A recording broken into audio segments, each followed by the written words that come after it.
Pouvez-vous croire qu'on puisse être aussi proche d'un python? Le python royal à l'état naturel est totalement inoffensif. Je pense que j'ai pu vaincre ma peur. J'ai visité le seul endroit au monde où les pythons sont considérés comme une divinité. Vous savez, le python ici, le python royal est une divinité. J'ai jamais vu autant de pythons de toute ma vie en fait.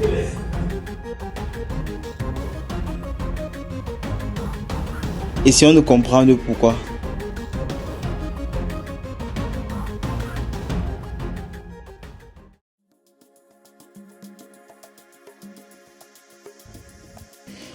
Chaque année au Bénin se déroule l'un des plus grands festivals en Afrique.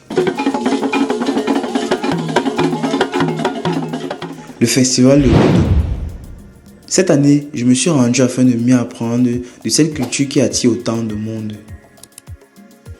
Une fois que je me suis rendu sur place, la première chose qui a attiré mon attention était le temple de Python.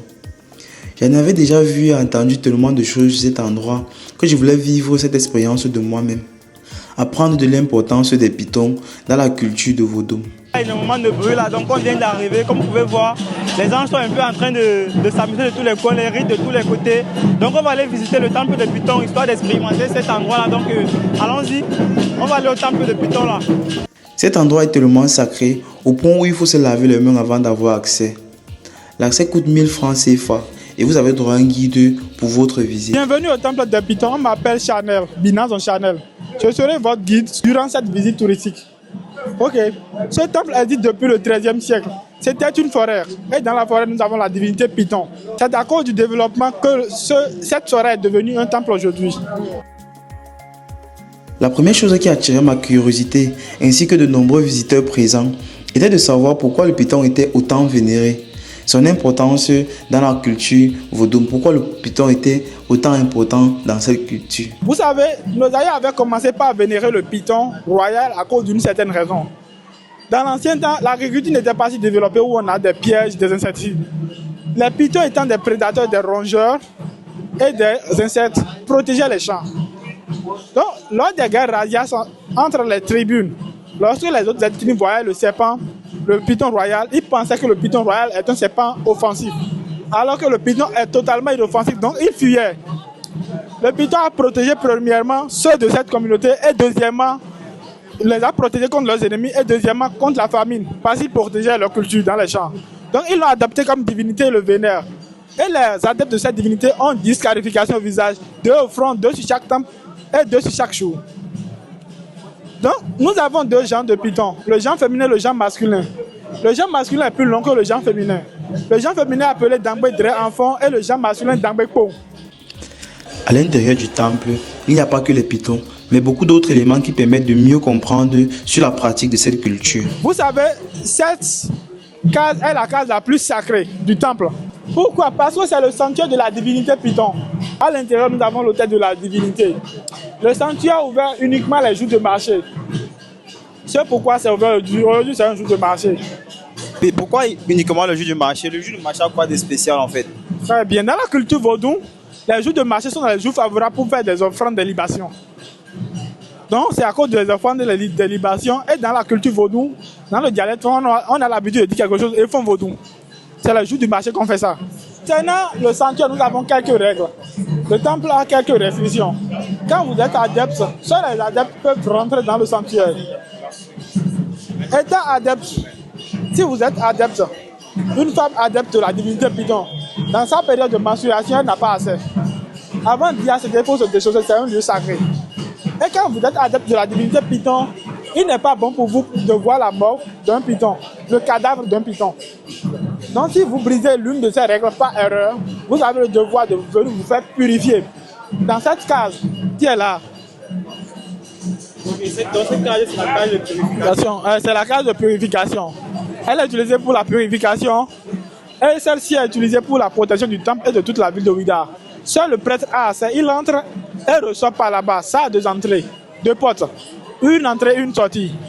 Seul le prêtre, il entre et il sort par là-bas. Quand il entre par ici, il déjà touche chaque négatif qu'il porte sur lui et sort pur. Avant de commencer la cérémonie de purification dont je vous avais parlé.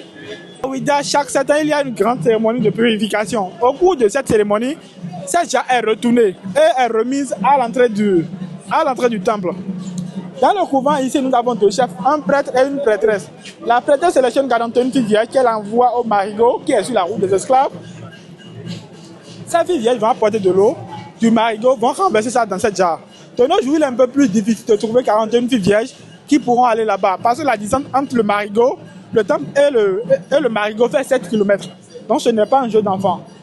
Donc il est un peu plus difficile de trouver des jeunes filles de 17 ans, 15 ans, de 18 ans vierges. Donc ils utilisent les femmes de la ménopause. Dans la culture vaudou, les femmes de la ménopause et les filles vierges sont des êtres purs. Donc pour faire la purification, on doit utiliser des choses pures. Le nom de cette jarre est Zengben. Elle a plus de 200 ans. 200 ans. Vous savez, la durée de vie d'un python varie de 40 à 50 ans. Naturellement. Et lorsqu'il meurt, lorsqu'il voyage, dans la tradition, les pythons ne meurent pas, ils voyagent. Lorsqu'ils voyagent, on les enterre là. Nous avons le cimetière des pythons. En venant, vous avez constaté qu'il y a une église qui fait face au temple. Ce n'est pas du hasard. Ce sont nos aïeux qui ont cédé le pain de terre à la construction de ce temple.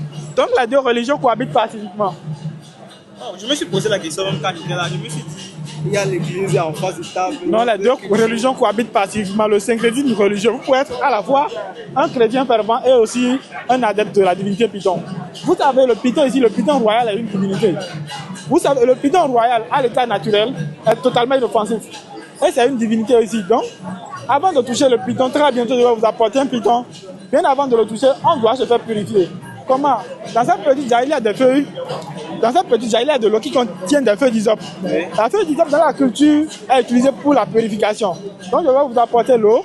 Vous allez vous laver les mains avec. Et ensuite, je vais vous apporter un python que vous pouvez toucher et même mettre au cou. Il est totalement inoffensif. Après tous ces enseignements, c'était le moment de pouvoir toucher la chose du doigt. C'était en fait le moment de pouvoir s'amuser avec ces pythons, témoigner de l'inoffensivité de ces animaux. Waouh, incroyable, incroyable. Venez visiter cet endroit, venez, c'est une expérience magique, c'est une expérience inoubliable. Waouh, guys. Donc là, j'ai un python, je tiens la tête avec moi. Vous pouvez voir. Je pense que j'ai pu vaincre ma peur. Waouh. Donc c'est incroyable. Donc là à l'intérieur, je me retrouve en fait dans la maison des pythons. J'ai jamais vu autant de pythons de toute ma vie en fait. J'arrive pas à croire que c'est moi qui a eu ce courage en fait d'affronter tous ces pythons. Donc c'est incroyable gars. Si vous faites des vœux, on prend la main comme ça, on fait des vœux. Donc des vœux positifs, pas des vœux négatifs. Ok. Après les vœux, vous laissez votre offrande, une pièce sur ce que vous avez, oui, pour être reconnaissant avec la divinité. En plus d'être un très grand site touristique, ce temple a une très grande importance culturelle. Les populations s'y rendent donc afin d'effectuer des prières, afin d'adresser des vœux aux divinités. J'étais impressionné par le nombre de personnes présentes à cet endroit. Les gens quittaient de tous les coins du monde en fait pour assister à cet événement. Pour essayer de mieux comprendre l'importance de cet événement, j'ai eu la chance de rencontrer Estelle qui va nous en dire plus par rapport à cette culture et par rapport à cet événement.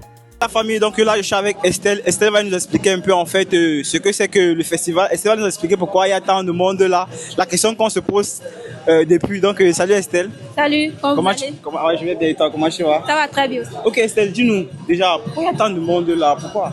Il y a tant de monde dehors parce qu'aujourd'hui débute la fête du vaudou. Ouais. Et quand on parle du vaudou, le mot c'est en langue locale fond. Ouais. Vaud. Vaud.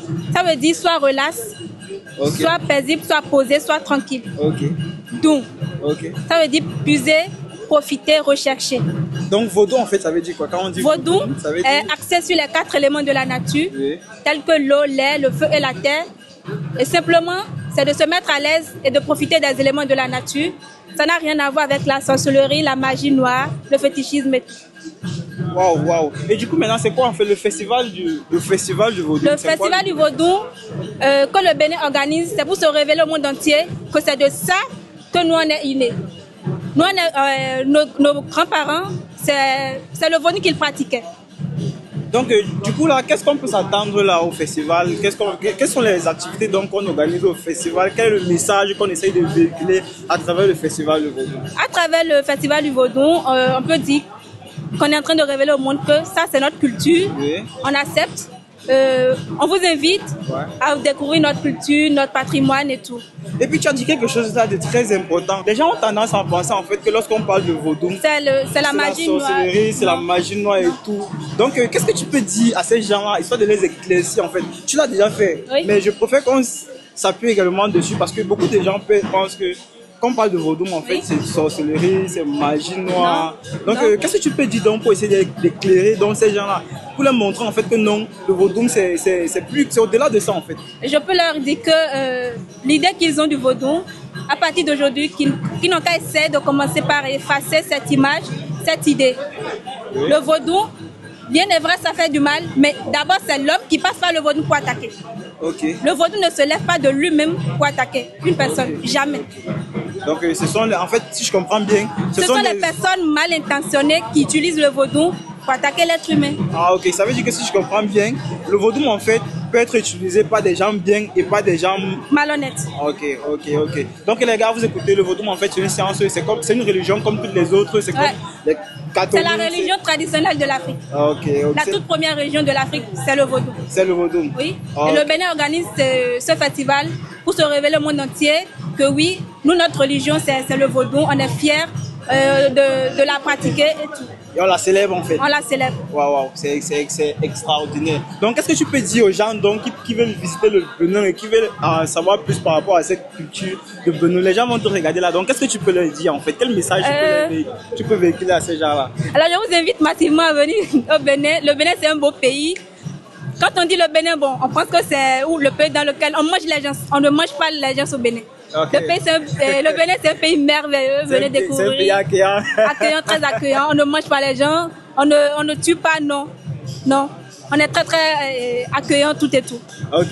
N'ayez pas peur en venant au Bénin, pas du tout. Ok les gars, donc vous avez compris, visitez le Bénin, là nous sommes au temple de Piton. De Piton, oui. Visitez le temple de Piton pour en savoir plus par rapport à la culture. Visitez la ville de Ouidah. En fait, le Bénin c'est un pays magnifique, c'est un pays accueillant. Ok guys, c'était une expérience incroyable. Donc là je viens de terminer ma visite au temple de Piton en fait.